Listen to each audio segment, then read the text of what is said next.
words would be offensive to Jewish Americans. Brooke Goldstein is a lawyer who has followed the Ilhan Omar saga from the very beginning, and she joins us tonight. Brooke, thanks a lot for coming on. Thank you for having me.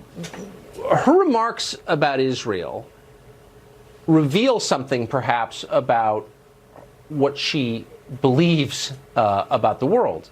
What do you think those remarks tell us?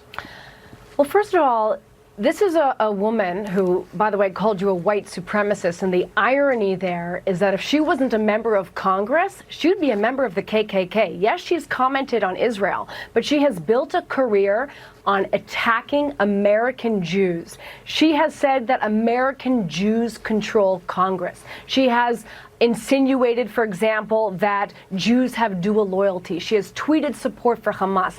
These things have nothing to do with Israel. They are direct attacks on American Jews, a minority community in the United States. And what she does is she hides behind the fact that, number one, she is a Muslim and a woman, as though that insulates her from criticism, and anybody who criticizes what she says is automatically Islamophobic or racist.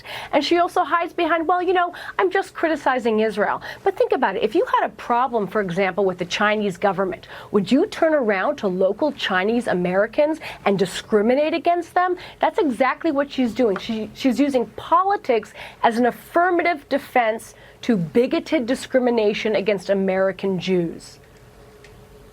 I wonder if her fellow Democrats in the caucus, in the House, recognize this. I mean, they serve with her.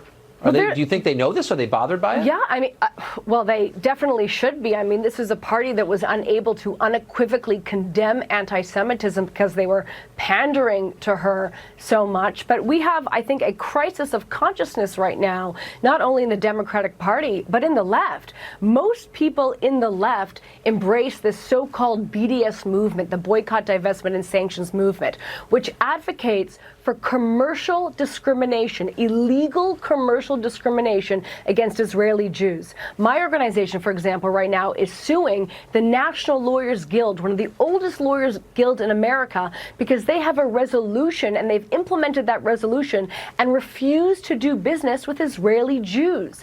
The rise of anti-Semitism, not just in the Democratic Party, but in the left, I think is at the level of a national emergency. I mean, we have over half of all hate crimes in this country target Jews, target Jewish Americans, but you wouldn't know that from, you know, reading the media. And so when you have, you know, Jewish children, for example, going to school with armed guards in this country, in 2019, we have a major problem of the rise of anti-Semitism here. And Ilhan Omar is just a small part of it and a symptom of it. She certainly is a visible symptom of it, I would say. Brooke, thank you very much. Thank you. Appreciate that. Well, we noted at the beginning of this show that Ilhan Omar is trying to take this show off the air. Shut us up. Silence us. I want to reassure you that it's not going to happen. Why?